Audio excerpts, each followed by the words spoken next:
Last time, I believe we had just got through talking about interest rate risk, and we had talked about my visit to the trust company and the old guys and how I nearly caused a heart attack. Now let's talk about an extreme case of interest rate risk in the real world. Remember, we said that the time to maturity, the longer it is, the more sensitive these things are. And the skinnier the coupons, the more sensitive things are to interest rate risk. And so here we have a bond that was issued by General Motors. Are you guys familiar with General Motors?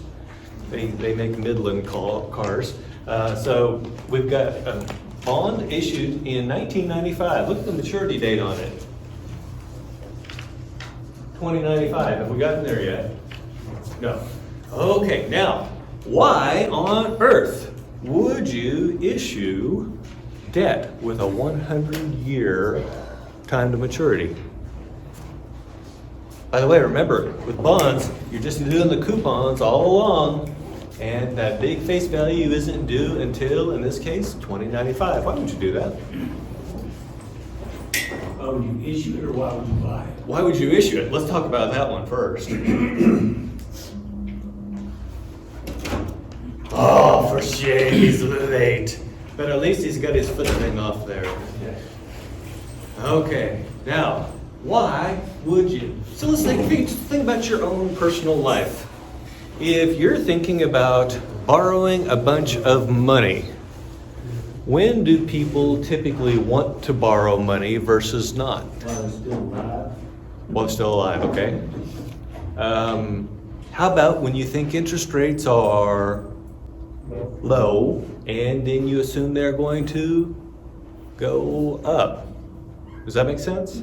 So if back when COVID happened and the interest rates dropped down, a lot of people refinanced their houses and do it for the full 30 years, because after all, 2.whatever%, how often do you see that, right? Does that make sense? And so it would make sense, and if they would let me borrow the money for 40 years, I'd do that too, right? Okay, now, that's one reason. But now, ask yourself this.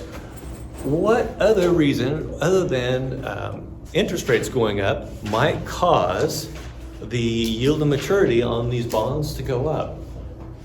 There are two kinds of risk we talked about with bonds. One of them is interest rate risk. What's the other one? Default risk. What if you knew that you were about to sail into an era where no one would want to loan you money because you can see down the road and you know it's going to suck, but no one else has figured it out yet?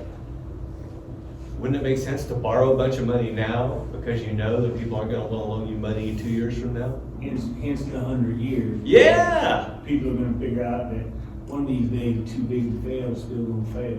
Exactly, and you're getting close to what we're going to talk about here momentarily. Okay, now, when this thing issued, it had a coupon rate of 7%, and it was selling for $1,000. Can anyone tell me what the yield to maturity was on December 31st, 1995? James Sunday. What is the relationship between coupon rate and yield to maturity for a par bond?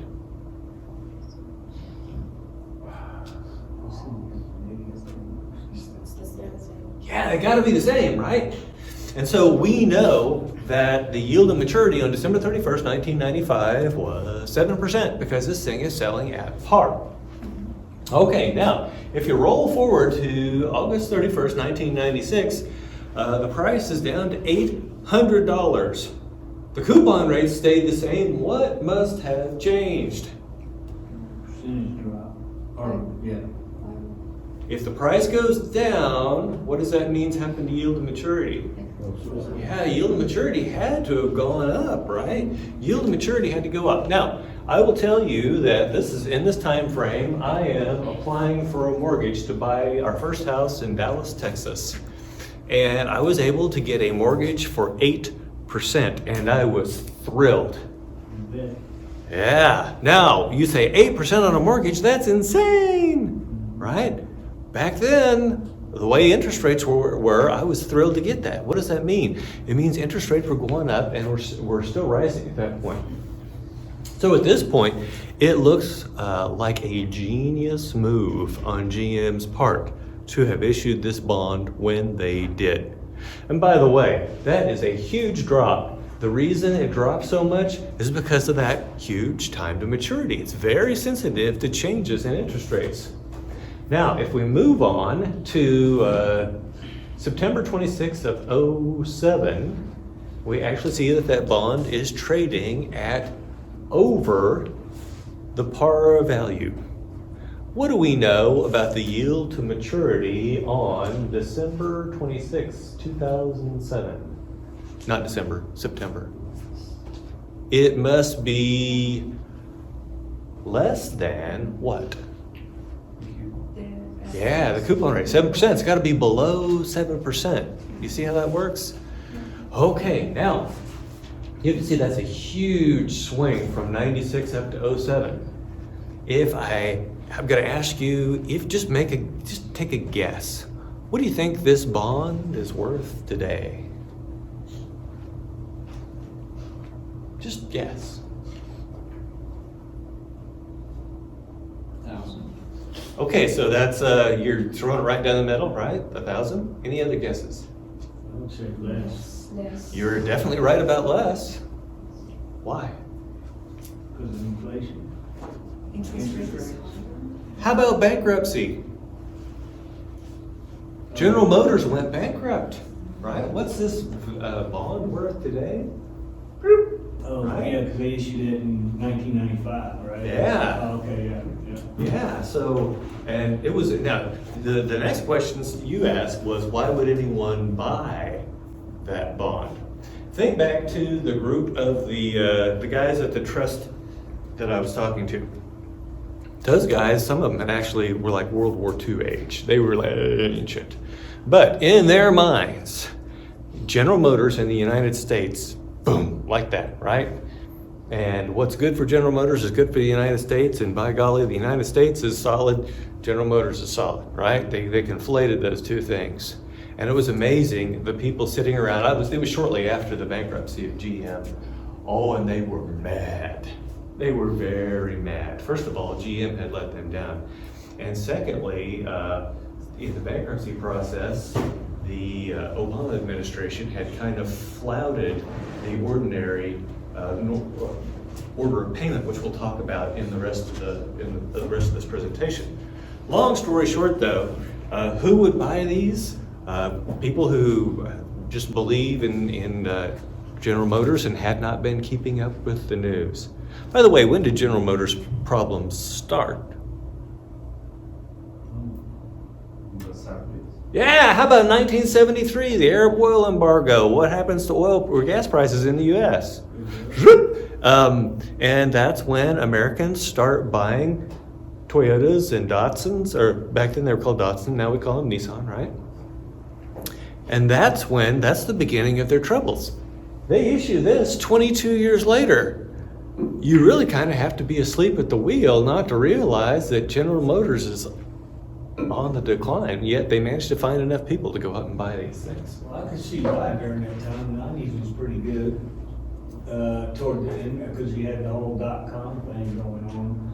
So that was, a lot of money feeding into the stock It's market. called a bubble, right? Yeah, but I mean, people didn't see it that way. I There's did. unlimited potential. Yeah, so the dot-com boom that he's talking about, I was in, this is in 2001. I was in an MBA class. It was my MBA finance class, this one. And the professor had sold all of his stock, like right before everything went to hell. Well, smart. Yeah, I would also say lucky. Yeah, But they- we all knew it was a bubble. But the question is this, how long can that persist? Oh, for shame.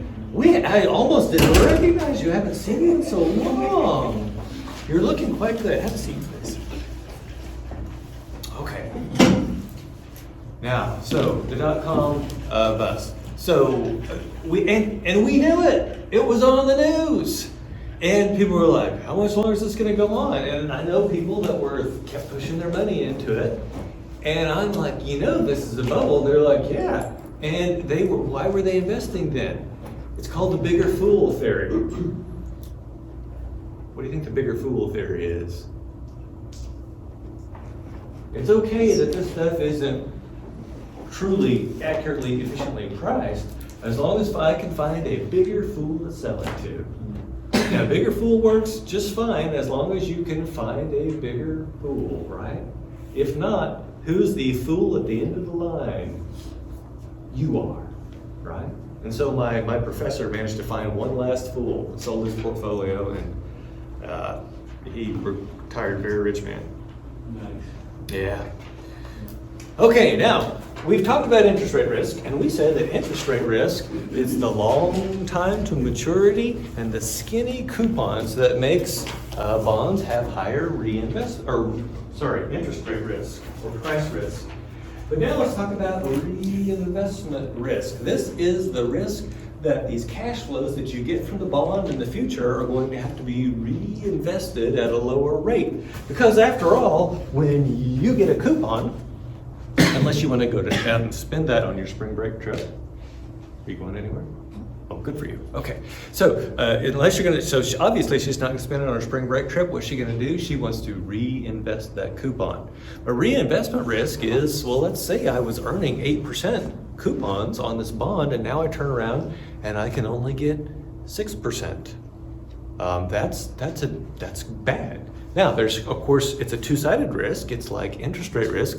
What if interest rates are now higher? I can reinvest at a higher rate. Okay, so the things that make a bond sensitive to reinvestment risk are exactly the opposite of the things that make a bond sensitive to interest rate risk. So if you've got skinny coupons, you really don't have to worry about reinvestment that much. In fact, let's take the worst case scenario for interest rate risk, a long time to maturity, zero coupon bond, 30 years. How long until you have to worry about reinvesting that money? 30 years, right? 30 years of no reinvestment risk. Now, let's compare that to a bond that would be fairly immune to interest rate risk comparatively, one with a short time to maturity and huge coupons. Every 6 months, you get a huge coupon, and what do you have to do with it? You got to reinvest it. And then the bond only has 3 years left of maturity, so now you have to worry about only out 3 years out. What am I going to do with this money? And so the two things that make reinvestment risk worse make interest rate risk better, and vice versa. So what's the lesson here? Can you avoid both? If you're avoiding one, you're getting the other, right? Does that make sense? So you just need to pick your poison. So with that, it'd be shorter term would be less risk. No, with reinvestment risk. Yeah. Longer would be less risk. Less risk. And skinny coupons would be less risk. So it's exactly the opposite thing of the interest rate risk. Exactly the opposite. Questions? Okay, that is the end of that set of slides. And now we are on to bond features.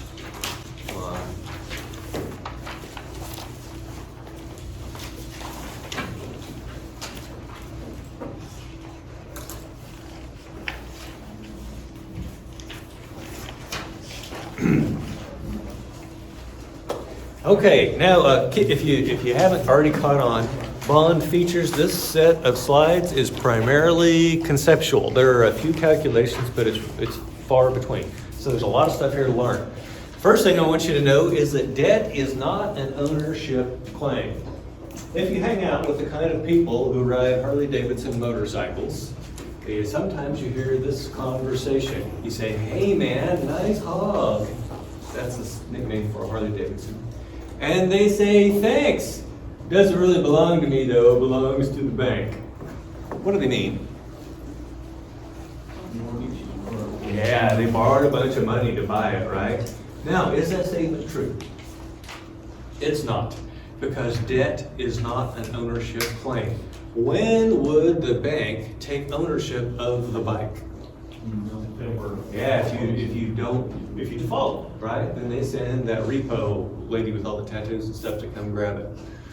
Okay, so don't ever say that that's an ownership claim. By the way, making decisions is one of the privileges of ownership, which means that the bank can't really tell you what to do outside of the initial contract with your restrictions. Like for instance, for my house, I can paint the walls any color I want. Actually, I should say I can paint the walls any color my wife wants.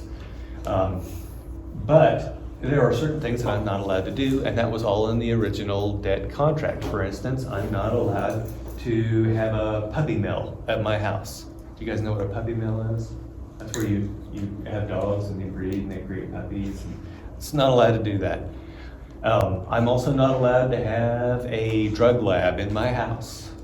I mean, that one should be self-evident, right, from the laws, but that's also prohibited. Okay, but other than that, I can do anything I want with the house because I have the ownership claim, and the bank only has a debt claim. Second thing to know is that the company's payment of interest is considered a cost of doing business. And if you think back to the income statement, one of the things that we subtract before we calculate our taxes is interest. And so, therefore, we say that interest is tax deductible. Interest is tax deductible. And this is the tax advantage of debt. It's a tax advantage of debt. Interest is tax deductible. Now, for business, interest is always tax deductible. For individuals, like everyone here, your interest on your mortgage is deductible. But your interest on your credit cards and your car loans, things like that, are not. Okay, now, why do we throw that out there? Because when we get to talking about equity, you're going to see that the dividends that stocks pay are not tax deductible to the company. The dividends that the company pays are not tax deductible to the company. And how do you know this for sure? Take a look at where dividends show up on the income statement. They're down there at the bottom after the calculation of net income. And so they have no impact on taxes or net income whatsoever. Unpaid debt is a liability of a firm. So here's your definition for the day. A liability is a legal obligation to pay. A legal obligation to pay. Unpaid debt is a liability of the firm. They are legally obligated to pay that debt.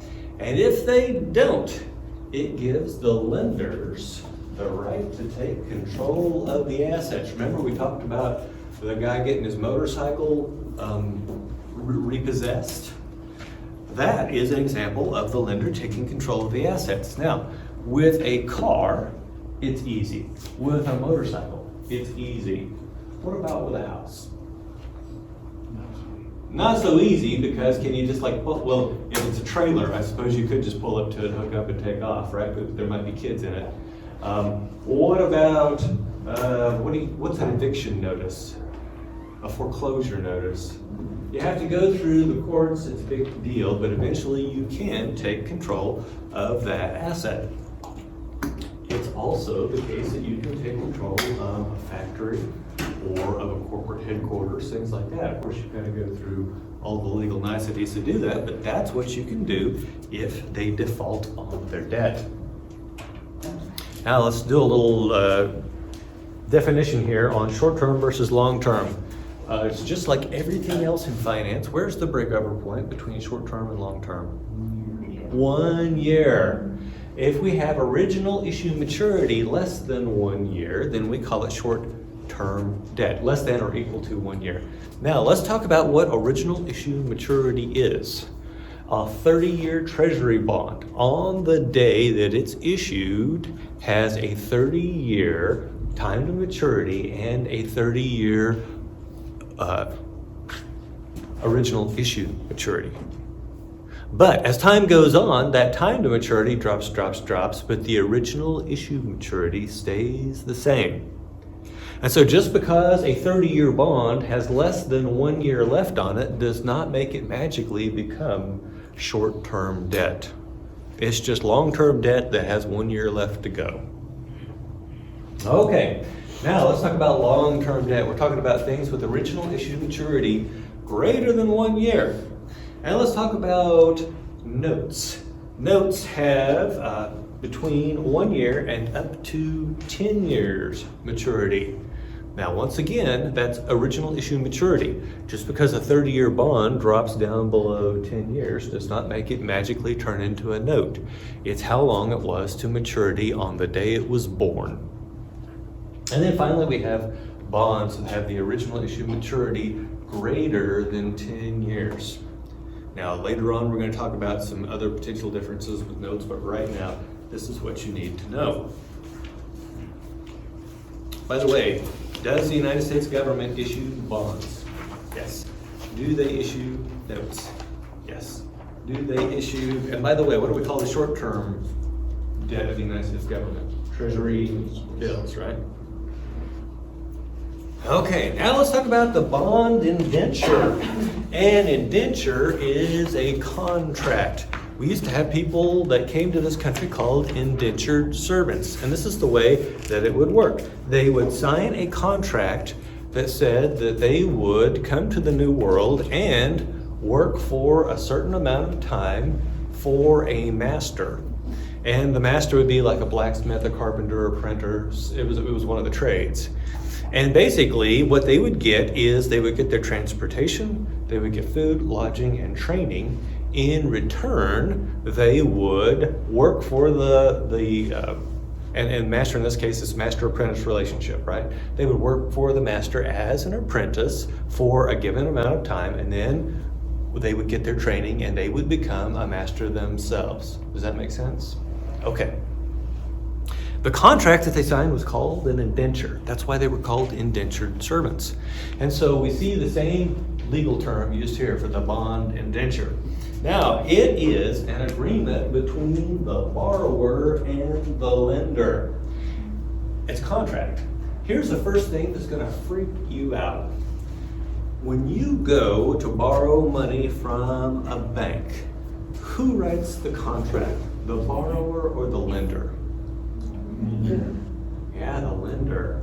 Now, when you go to buy a car at the car lot and you're borrowing money, who writes the contract, the borrower or the lender? The lender. Who do you think writes the contract for bonds? Yeah, it's the borrower. And you say, wow, why in the world would that be? And here's the answer. With the car loan or the house loan, we're talking about one borrower and one lender. But when you get around to looking at bonds, we're talking about one borrower and a bunch of lenders. The lenders can't get together and come up with a contract, right? And so what has to happen? The borrower has to put together a contract to offer to the lenders. Now, you say, whoo-hoo, I'd be putting all sorts of stuff in there that were good for me, the borrower. Why is that a bad idea? It has to be an attractive investment. Yeah, it has to be attractive or people won't buy it, right? And so I can't promise to come around and steal your car and do all sorts of other bad stuff because no one would buy those bonds. Does that make sense? And so now what we have is the borrower has to put together a set of terms that is attractive enough to attract enough funding for whatever project they're doing at an attractive yield to maturity, which is they're going to issue the coupons based on that. They're going to choose a coupon rate based on that. And so that's why it's perfectly okay to let the borrower write the contract. And by the way, if you look at the bond indenture and you don't like it, what do you do as a lender? Ms. Coulter, what do you do if you don't like the bond indenture? You don't buy the bond, right? You're like, beep, right? Okay, so that's the first fun fact about bond indentures is they are written by the borrower. So what does it have in it? Well, it's got the terms of the bond. So it'll have time to maturity, that sort of stuff. We'll get into all of these different things here shortly, but it basically contains every single thing that we need to know about the bond. So what are the terms? Well, first of all, there's the face value. I've told you that you are to assume the face value is 1,000, but do you think lawyers would say, it's okay, everybody knows it's 1,000? No, we gotta put that into the bond terms. And we're also gonna put the coupon rate into the bond terms. And the maturity date, when is that last face value gonna be paid? And then finally, the bond form. This is something we haven't talked about yet. You can have two kinds of bonds, or bonds in two forms. One would be the registered bond, and one would be the bearer bond. Let's go back in time to when bonds were actually pieces of paper, and they would have all of those little coupons on the bottom that you would cut off to take in to get your interest. And it was pretty easy to transact on those bonds. And so Ms. Pierre has a bond that I'd like to buy, and I say, Ms. Pierre, I really like that bond. And I say, how much would you take for it? She says, 1,020. And I say, whoop, and she hands me the bond. That's how easy it was, right? Does anybody know who the bond belongs to? No. And then I just walk in and I start collecting the coupons, right? They don't care, because that's how bearer bonds work. By the way, the interest and the face value are paid to the bearer. That's why they're called bearer bonds. What's the bearer? Whoever's got it in their grubby little hand, right? That's them. Okay, now let's talk about the bad things about bearer bonds. Can anyone think of why bearer bonds might be risky? It could be stolen, right? Are people scumbags? Yes. Will people steal a bearer bond? Yes. Any of you ever seen Die Hard with Bruce Willis? They're in the Nakatomi building. What are they trying to steal? Bearer bonds. Now, let's assume that you actually live in a nice neighborhood. You've got your bearer bonds tucked between your mattress and your box springs. You come back after a long night of bar hopping. You decide to smoke a Benson and Hedges on your bed before you go to sleep, and you accidentally set your mattress on fire. What happens to your bearer bond? Poof, up in smoke. The next morning you're like, oh man, I gotta get a new mattress, and I just lost $100,000 worth of bearer bonds. So you say, I'll just call General Electric. You call General Electric, you say, hey, I had $100,000 of GE bearer bonds between my mattress and my box spring, and I fell asleep with a cigarette in my hand, and now they're all gone. Could you guys just send me some new ones out? No, why not? The information is not there. Yeah, they don't know. Hey, folks, if that trick worked, I would be doing it every day. Hey, GE, it happened again. Send me some new bonds, right? Not gonna work. Okay, now let's talk about registered bonds. With registered bonds, the borrower knows your name. They know your address. They know your birth date. They know your social security number. And it's a possibility that the bond doesn't even exist in physical form. It could just be an electronic entry, right? But what do they do every time an interest payment is due? They either send you a check if you're old-fashioned, or they deposit the money directly into your account. You don't have to do anything. You don't have to go down to wherever it is that you're going to cash your coupons in. You don't have to do that. So they're very convenient. Now, they're also very difficult to steal. You have to be some sort of computer hacker in order to be able to steal these. Also, let's see what else. Fire? Is fire going to destroy these? No. The entire debt of the United States government is in registered form, and it's been in computer form since 1977. And if I know my government It's the same damn computer that it was in 1977. And I'm just surprised the sub-custodian hasn't accidentally kicked the plug out of the wall and eliminated our national debt. Kind of scary, isn't it? I hope they have a backup. Okay, now let's talk about why registered bonds might not be so preferable to you. Remember I said, you've got your name, your address, your birth date, and your social security number. Who do you think they're telling about each of the coupons they send you? Yeah, the IRS. And the IRS says, thank you, GE, for letting me know. Now, it's the end of the year, you file your taxes, and you don't mention these coupons you've been receiving from General Electric. What happens? You think the IRS is going to just let that slide? No. So you're going to be in trouble. Now, how much trouble may have to do with how much money we're talking about and whether they just figure out that you were ignorant and had no idea. But long story short, registered bonds make it really hard to cheat on your taxes. As a result, we actually have in Europe, American companies will issue bonds denominated in dollars called Euro bonds. And these bonds are very strange. Most bonds these days are registered, but these bonds are bearer bonds. And strangely, even weirder, they only pay one coupon per year. By the way, how many coupons per year do most bonds pay? Two, right? Okay, so one coupon per year, and they're bearer bonds. Why do you think Europeans would be interested in buying this form of debt versus registered bonds? What's that? Yeah! Cheating on your taxes is like a European sport, like baseball is American, right? We have a European here. You guys like to cheat on your taxes? Yeah, he's smart. He's not going to confess in class on camera.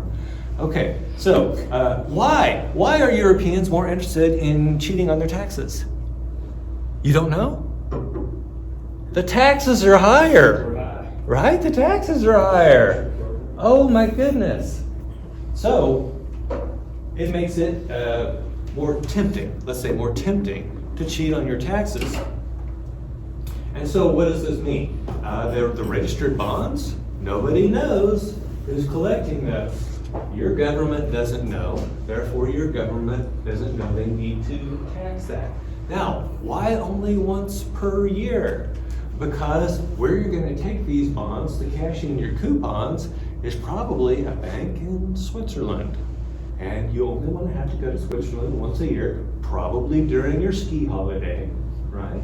You go and you cash in your coupons, and you walk in and you look kind of thin in your ski jacket, but you walk out and you're tremendously plump from all the currency you have stuffed into your ski jacket from cashing in your coupons.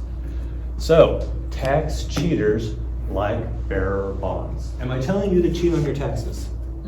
No, but I'm telling you this is what people do. Now, another thing you can use bearer bonds for is to launder money. To launder money or to transport money. So, I have a friend, and I've told you about him before. He was out in California, and he's the one that was issuing the bonds with Goldman Sachs. He had a friend who sold marijuana. This is back before marijuana was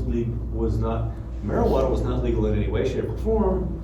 And so basically his business was very illegal. And his goal was to amass $325,000 and retire to Mexico. Because back then, $325,000 was a lot of money, and it goes even further down in Mexico. And so what did he do? Well, can he put the money in the bank? No. Because if you see some surfer dude that's got like $325,000 in the bank, you're going to wonder where he got it, right? Okay, so instead what he does is he vacuum seals it in these Ziploc bags, and he puts it in these igloo coolers, which he buries in his backyard. I am not kidding. And strangely enough, no one figured this out and dug up his coolers and took off with them. Now, here he is, he's keeping track, of course, he's got it in a notebook where how much money he's got. And now it's time for him to retire. Can he walk across the border into Mexico with 2 roller coolers behind him full of cash? No, but what could he do? Well, he could trade that $325,000 for 325 bearer bonds. They take up a lot less space than $325,000 worth of currency, and they're not immediately obvious what they are. And so if he does get asked at the border, he's like, oh yeah, that's my collection of corporate artwork. By the way, these bonds all have pictures of like some half-dressed woman holding a globe in one hand and something, they all have like art on them, right? And so he could stand there and talk to the border guard about it, and the guy would say, yeah, go on through. And so then he scoots on down to Mexico, and he's got 325 of these bearer bonds. What can he do? Well, he can either clip coupons and live off the proceeds. By the way, though, he had to sell 100 of them because he had to buy citizenship in Mexico. Do you think it is technically legal to buy citizenship in Mexico? No, it's not technically possible. But with enough money, anything is possible in Mexico, right? And the price at the time is $100,000. So he sells 100 of the bonds, he pays off the right person, he gets citizenship. Now he's got $225,000. And he can just sit there and clip the coupons on those and live off that for the rest of his life. If he decides he needs a new surfboard, he can go sell one, right? Does that make sense? By the way, I had an uncle, he's dead now. I had an uncle that basically escaped to Mexico and was on the lam for the law down there for like 25 years. He stole a welder and took it across the border and no questions asked. Yeah, I come from really seedy people. Back to the story. So what's the advantage for corporations to sell registered versus? Okay. Because, I mean, to me, it seems like it'd be less of an advantage to them, because now they gotta have more reporting requirements, Okay. other than just the money they're issuing on. That's very true. Okay, so first, They don't have the advantage of somebody burning it up on the mattress, and then now they don't have to pay. okay. So first of all, what do you think most consumers prefer? Most borrowers, most lenders, what do they prefer? Registered. What would you prefer? Registered. Because you're law-abiding, tax-paying people, except for Ms. Wynn. You're law. I'm teasing Ms. Wynn. You've previously mentioned wanting to break the law. She wasn't even listening. Okay, so most of you are law-abiding, tax-paying citizens. Therefore, you will prefer the registered bonds. Therefore, you will seek them out. And so that's where the great majority of the money is. Now, why do businesses choose to issue bearer bonds to these European tax cheats? And here's why. People are interested in their after-tax return. People are interested in the after-tax return. When you get your paycheck, you've got that big number at the top, and then you've got the little number at the bottom. Which one really matters? Yeah, the one at the bottom. The only time this one at the top matters is when you're bragging to your friends and relatives about how much money you make, right? Other than that, the money that you got to spend is this little amount down here, and that's your after-tax benefit, right? And it's the same thing when you make an investment. Are you interested in how much money you get before tax? No, I'm interested in how much money I have to spend. Now, if you're not paying any taxes at all, Europeans, then your tax rate is 0 for that, and your after-tax return is exactly the same as your before-tax return. What does that mean for the yield to maturity these Europeans demand for these bonds? It's lower. It's actually cheaper for American companies to borrow in this weird way with the Euro bonds than it is to borrow the same money in the United States under a registered bond, because those people all have to pay their taxes. Therefore, they're going to demand a higher yield to maturity. And so it actually lowers the corporation's borrowing cost to issue those bearer bonds over in Europe where people cheat on their taxes.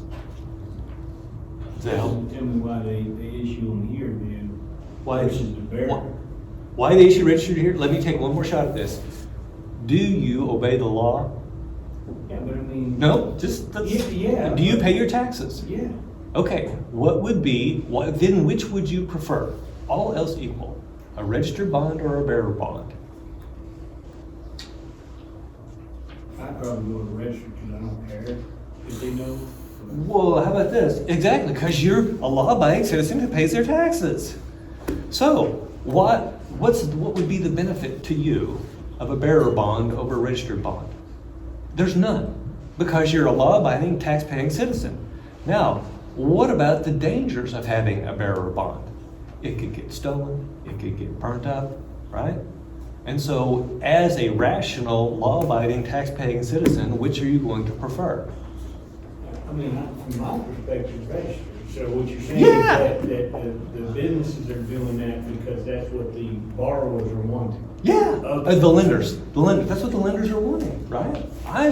I would not own a bearer bond because I don't cheat on my taxes. I follow the law, right? There's no reason for me to want that. Does that make sense? Now, it's the same reason that they issue the bearer bonds in Europe, because that's what the investors want. Does that make sense? Okay. Yes. So all Euro bonds are bearer bonds, right? You know, as soon as I say that, then you'll go look up and find that there was one that was registered back in '77. No, I'm not gonna say that. But this is a way American companies can borrow for cheaper in Europe. And US companies aren't the only companies that issue bearer bonds, right? Don't. Oh, no, I'm sure there are other companies issuing bearer bonds too. Yeah, so basically, anyone wanting to borrow money in Europe would be smart to issue bearer bonds because the place is A, full of money, and B, full of tax cheaters. Am I telling you to cheat on your taxes? No. Am I telling you to launder money? No. Canada. Okay.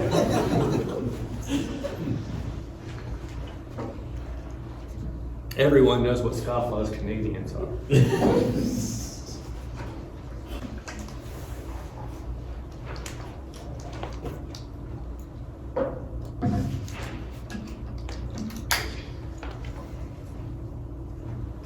Okay. Now let's talk about security. Security is what the lender can take if the borrower doesn't pay. Security is what the lender can take if the borrower doesn't pay. If I borrow money and buy a motorcycle, what is the security for that loan? It's the motorcycle, right? And if I buy a house, what's the security for that loan? It's the house itself.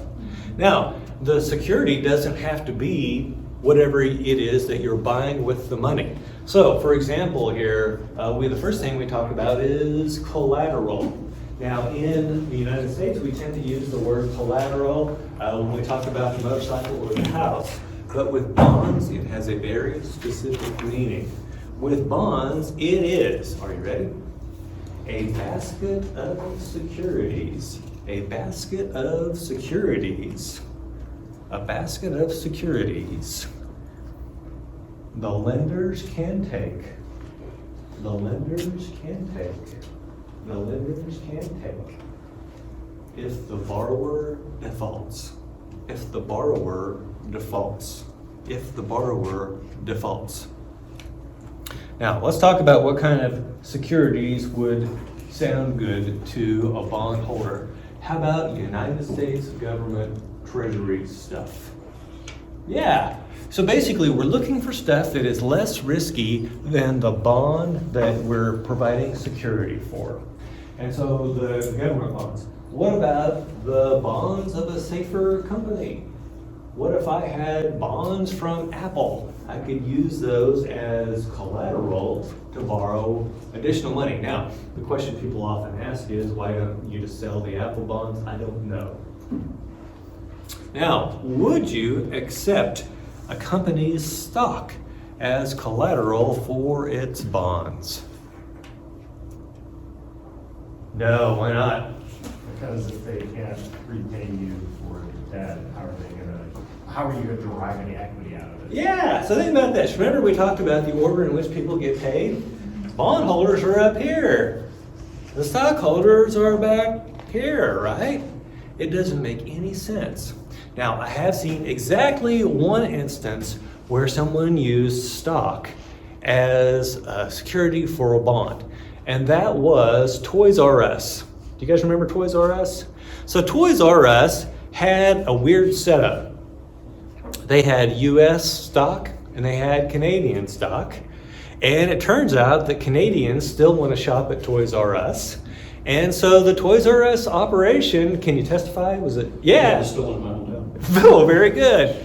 Okay, so when the US company was in trouble and needed to borrow some more money, they actually put up some shares that they had in the Canadian firm as security for borrowing that they were going to use to spend in the American firm. Now, you remember I told you that you'll come up with one example? That's one example of people using their stock. Basically, it was their stock, right? But it was a weird situation or it wouldn't have happened. Okay, any other questions about collateral? Okay, now we're on to mortgage securities. A mortgage security is backed by property, buildings, things like that. And in fact, what do we call a home loan in the United States? We call it a mortgage, right? This is why you can keep that in your head. A mortgage security is backed by property or a building. And so if people don't pay on their mortgage securities, then the lenders can take over. Example, recently a lot of people who had hotels and office buildings, they just stopped paying the coupons on their bonds because the income that they were getting. By the way, why is the office space market so messed up right now? Because no one wants to work from home. Okay, so it's work from home, right? So before the pandemic, there were a few of us that got to work remotely.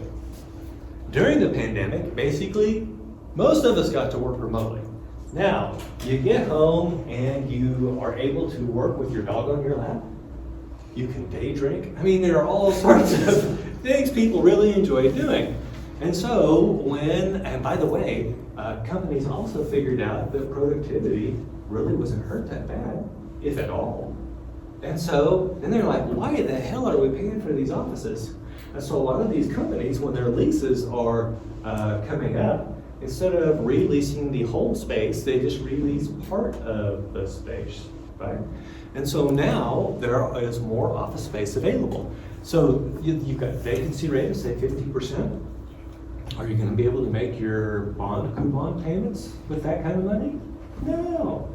And so these people are strategically defaulting. At that point, what happens? The people who are holding those mortgage securities get to take over the building. Now, the building that they're taking over isn't worth as much as the one that they lend money for, right? Because the value of the building is based on the rent that it can generate. So the equity holders are just walking away, and then the debt holders come in and take over the building. That's mortgage securities. Any questions?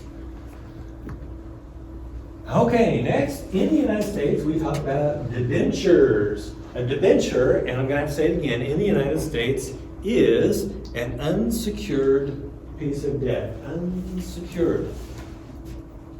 Now, let's think about, first of all, I'm going to tell you that in the United Kingdom, if any of you wind up working there, and maybe even in Canada, I don't know, but debentures can have security in those areas. So we're talking about a purely American phenomenon here of knowing for sure that debentures have no security. Now let's ask this question. Which would you prefer to own? Two bonds, otherwise identical. One of them has security, the other does not. Which one would you prefer to own? Security. The one that has security. As a result, you can think about it in terms of risk. Which one of those is riskier? The one without security. So the debenture would be. So all else equal, which one of these would have to have a higher yield to maturity? The debenture or the mortgage security? It's got to be the debenture, right? It's got to be the debenture. And which one's got a greater yield to maturity, the debenture or the bond with collateral? It's gotta be the debenture. Okay, now a minute ago I told you there was something else I was gonna tell you about notes. And that is that a note, if you get it from a company, the note is unsecured. Now, if you get treasury bonds, treasury bills, or treasury notes from the United States government, are they secured? He says yes. So what can I take if the United States government defaults on its bonds? Right now we owe a lot of money to China. If we don't pay, does China get to take California, Washington, and Oregon? No. The debt of the United States government is unsecured. The debt of the United States government is unsecured. Now, they say, well, wait a minute. It's backed by the full faith and credit of the United States government. Doesn't that sound good? The full faith and credit of the United States government. Yes, exactly. How about this? The Canadian bonds being backed by the full faith and credit of the... I've jumped my frozen leg before I trust the Canadian governments. And I think that could be said about just about any government, right? By the way, governments of the people, by the people, for the people, people are scumbags. Let's translate. The government of the scumbags, by the scumbags. You see it? Should you trust the government? If you still trust the government, just ask your Native American friends if you can trust the government. If you don't know what I mean, go Google that. I don't think there's a single treaty that our government ever signed with Native Americans that they didn't violate. Questions? See, you learn all sorts of stuff in this class other than just finance. Okay, let's talk about seniority. So, when I was 16, I got a job at the grocery store. And at first I was cleaning toilets, and then I got elevated to grocery sacker and got my pay boosted at $3.35 an hour.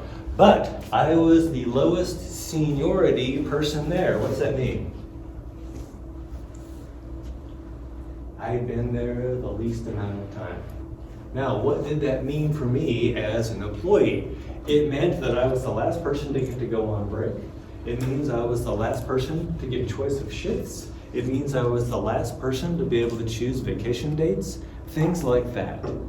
Now, bond seniority works a lot similarly. When you have a bond that has is higher up the seniority scale, they get preference. So for instance, we're going to talk about senior, junior, and subordinated debt.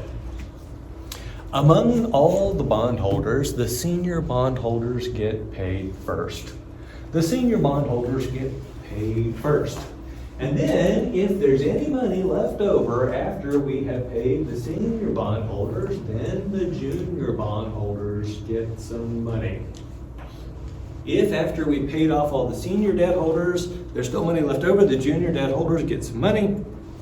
And if there's any money left over after that, the subordinated debt holders get the money. The subordinated debt holders get the money. Now, let's think this through.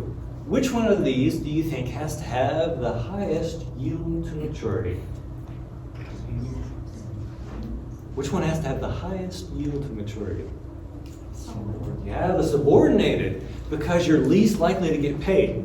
It's the riskiest, therefore you have to have the highest yield to maturity.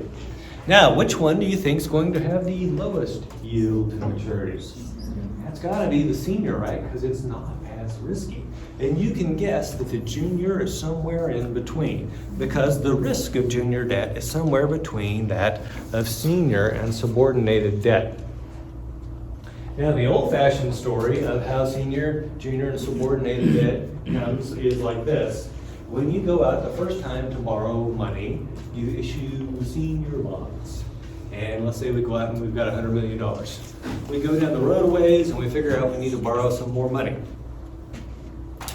Our senior debt holders will be mad if we issue more bonds that have a claim the same as theirs, because now there's more people that these assets have to go to pay off.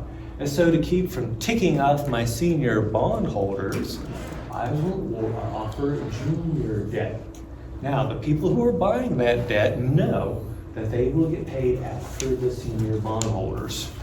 Now, as a result though, remember they're going to require a higher yield of maturity.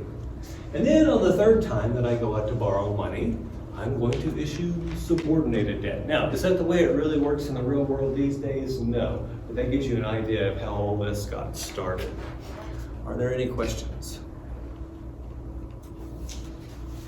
Oh, he was just scratching his nose. I thought it was a question. Don't ever go to an art auction. You'll end up with a Picasso that you didn't really want. Okay, let's talk about how we repay bonds. If you think back to what we said about mortgage loans and car loans, we said that each payment represents a combination of two things. What are they? Principal and interest, right? And so as we make those payments, what happens to the amount of money that we owe? It goes down, down, down. I was so happy yesterday. I was looking at my mortgage statement, and I only owe $176,000 on the house now. I think we borrowed $355,000 at the time we bought the house, and now we're down to $176,000. Does that happen with bonds? No, it's an interest-only loan, right? I'm paying these coupons, but the amount of money that I owe at the end doesn't go down any, right? And so what happens if I want to pay down this debt over time? I can't pay each of the individual bondholders a little money and get the amount that I owe to go down. Instead, what I do is I go out and I buy back a portion of the bonds. I go back and I buy back a portion of the bonds. Now, let's talk about why it would actually be good to go out and buy back a portion of the bonds. When do you think is the most common time or the most likely time for a bond to get defaulted on? Is it the coupons, or is it that big honking face value at the end? Yeah, it's a big honking face value. It's a whole lot easier to come up with this amount of money than to come up with this amount of money. So we actually have mortgages that are set up similar to bonds. So I went to visit my cousin Harry in Kansas City, and I'm like, Harry, this is a really nice house. He's like, thanks. I said, I don't know how you're affording this. He says, I've got this great loan. I said, tell me about your loan. He says, well, for 15 years, all I really pay is interest. And then I've got this huge amount of money that's due in year 15. It's called a balloon payment, right? And I'm like, what are you going to do then? Because I know you're not saving any money. He says, I'll just refinance it. He says, because after all, house prices always go up. Is it true that house prices always go up? Do you know what happens to the end of the story with my cousin Harry? He's now living on the border with Mexico. Different, not my uncle, he's a different guy, right? But he basically had to walk away from that house and set up camp in a trailer down in McAllen, Texas. Do you see how this is border? What's that? He really is on the board. Oh yeah. Oh yeah. Okay, on with the story. If you want to repay, then basically what you're doing is you are reducing the risk of that big, huge payment at the end. So let's say that I went out and borrowed $10 million. So I've issued 10,000 bonds. What I want to do is pay off a tenth of those bonds every year. And so I went out and borrowed $10 million. That means that every year I need to buy back $1 million worth of those bonds. And then at the end, instead of owing $10 million, I only owe $1 million, right? And so the chances of me defaulting on that amount of money that I borrowed at the end is much, much lower. As a result, if the risk of me defaulting is lower, what is that going to do to the yield to maturity demanded by the lenders? Yeah, it's going to be lower. It's going to lower my borrowing costs. So here's what I do. I set up this thing called a sinking fund. By the way, when we go out and borrow money, we say we are floating a bond issue. What's the opposite of floating? Sinking, right? That's why we call this a sinking fund. We are sinking the debt issue. And what we're going to do in the bond covenant, or in the bond indenture, we are going to set up the sinking fund and we are going to pledge to put a certain amount of money every year into the sinking fund. And we're going to hand that money over to the bond trustee, which is a third party. And they are going to be responsible for using that money then to repurchase the bonds of the company, therefore paying off that debt. Now, if the bonds are publicly traded, it's really easy for the third-party bond trustee to go out there and do that, because all they have to do is go buy them on the open market. And you wouldn't even be aware that they were doing it. However, if the bond is not out there on the open market, then you've got to have something called a call provision, which allows the borrower to force you to sell your bond back. And we'll get to the call provision on the next slide. Either way, this third-party bond trustee goes out and buys those bonds up, and that brings down the amount of money owed over the life of the bond.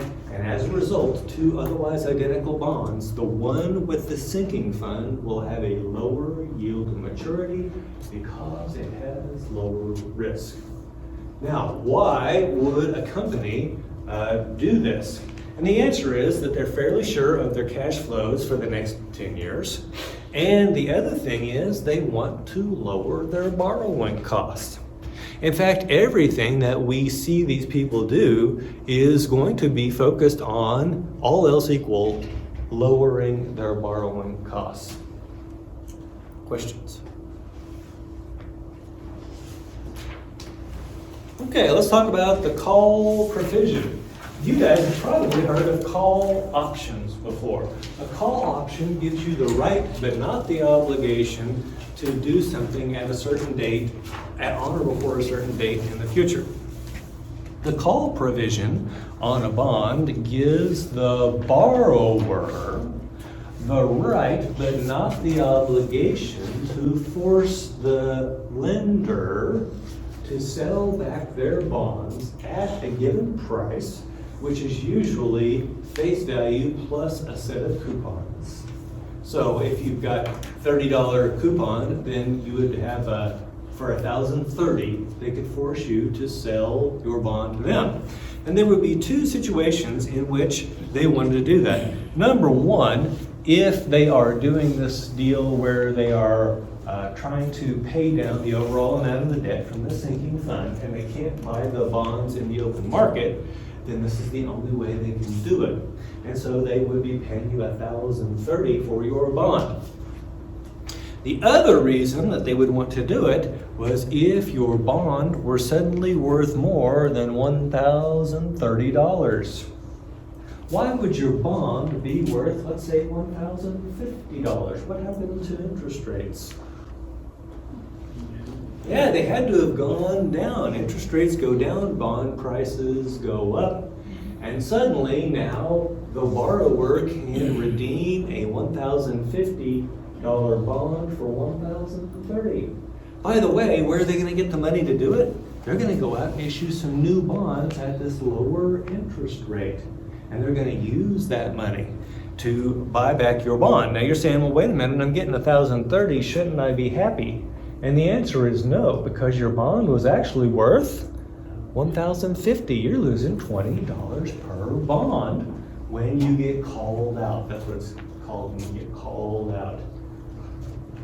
Okay, now the bond issuer, when they are doing this calling, you would like to be able to make an offer to people. Say, if you want to sell your bond, let us know, right? But most of the time, what ends up happening, they choose at random 10% of the bondholders that I'm going to call out. And so when you buy this non-publicly traded bond with a call provision and they have a sinking fund, you know there's a certain percent chance every year that you're going to get called out. Does that make sense? Okay, so let's talk about why getting called out for the reasons of low interest rates is so bad for the bondholders. It's the reinvestment problem.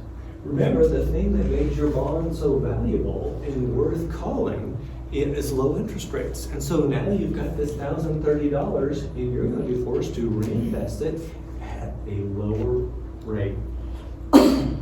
Okay, so I'll tell you a true story from the Wall Street Journal.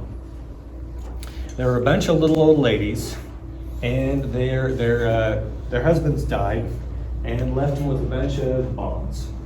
And the little old ladies are all down in Florida. That's where this story takes place. And they all live, you know, where retirees do. Right? And so what are they living off of? They're living off the coupons from the bonds. Well, the bonds had all been issued during the high interest rate period of the 70s and 80s. And so they all had high coupons. And so everything was fine. They're getting 12% coupons. They're living very well down in Florida. And then those bonds mature. And the little old ladies go to their brokers and say, I'd like another one of these bonds with 12% coupons. And the broker laughs. Why does the broker laugh? Yeah, nobody issues bonds with 12% coupons. He says, hey, how about 6? And the little old ladies are like, right? Because it's going to cut their income in half. They were getting $60 per bond per 6 months. Now they're going to be getting $30. And they're like, no way. She knew the answer. No way. And so the broker says, well, I do have these other bonds from the same company. They yield a little more, 6.25%. And the little old ladies say, well, 6.25 is better than 6. We might as well. And so they get the 6.25%, and they go home and they grouse about how little money they're going to be getting. And then a couple, 3 years down the road, they get a letter and a check. And the letter said, your bond has been repurchased. Enclosed, please find a check for the face value plus the call premium. And now our business is done. And the little old ladies are confused. So what do? They pile in a Buick, because you know it was a Buick, right? They pile in a Buick and they drive down to the broker and they're like, what? And he says, oh yeah, do you remember I told you that this bond paid a little more? The reason it paid a little more was because it had a call provision, which makes it riskier to hold.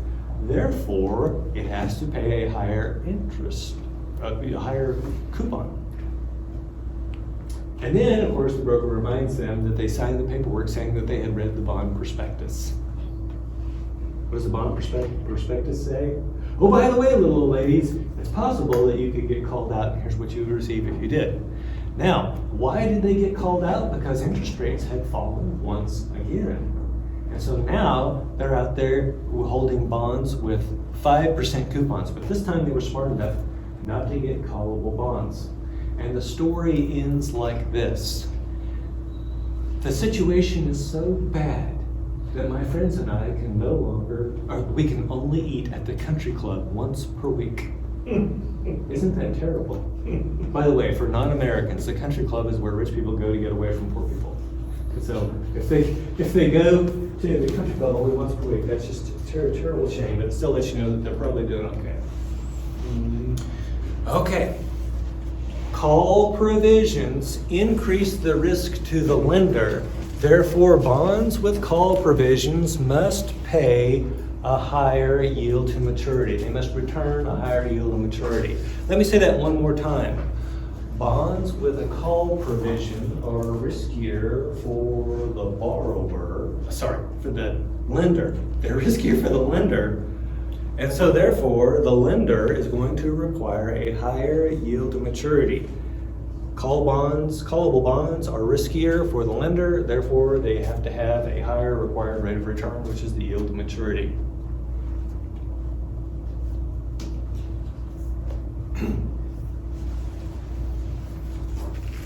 So now we're going to talk about covenants in a bond. I live in a neighborhood, it's a decent neighborhood, and we have what are called covenants. A covenant is a promise. I promise not to farm in my backyard. I promise not to cook drugs on my patio. I promise not to change the color of my roof without getting permission of the architectural committee. These are the sorts of things that I'm promising to do. I'm also promising not to do things. I'm promising not to throw wild parties. I'm promising not to rent out my garage to traveling bands of who knows, right? I'm promising not to do things that would reduce my neighbor's property value. And so we have these covenants on bonds, and there are two kinds. And the negative covenants tell us what we're not allowed to do as a borrower. The positive covenants tell us the things we must do as a borrower. Now, I want to say this very clearly. The covenants benefit the lender. The covenants benefit the lender by reducing their risk. The covenants benefit the lender by reducing their risk. Here's what I mean. In fact, let's look at it from the borrower's perspective. What I want to do is look at the potential menu of covenants, and it's like a buffet. And I'm going to look at the potential menu of covenants, and I'm going to say, for the negative covenants, I'm going to say, well, I would never do that anyway, right? If it's something you would never do anyway, you put it into the bond covenants. Because it's going to lower your cost of borrowing, because you're lowering the risk to the lenders, but you're not limiting yourself in anything you plan to do anyway. And so I'm going to go through there, I'm going to pick all the negative covenants that I was not planning to do anyway, and I will include them. And then I'm going to look at the potential positive covenants, things that I have to do, and say, I was going to do that anyway. I was going to do that anyway. And anything I can say, I was going to do that anyway, I will also add that to the bond indenture. Here's why. Each additional covenant that I can put in there helps to reduce the risk for the lender. And if I can reduce the risk for the lender, the bond holder, what are they going to reward me with? Yeah, they're going to require a lower yield of maturity. They're going to lower my borrowing cost. And if now, instead of 6%, they're only requiring 4%, I can, instead of offering coupons that are 6% coupon, I can just offer a 4% coupon. I can still borrow the face value of the bond. So you're saying it doesn't matter whether it's a negative or positive, it's just how big the list is. Well, so some are more important than others. Right, but. Right. So what I'm saying is each additional one that you add on there helps to reduce a little bit more risk. Whether it's negative or positive. Yeah. So I could promise not to merge with another company. You're going to reward me for that. I can promise to issue audited financial statements every month. You'll reward me for that because all of these actions reduce the risk to the lender.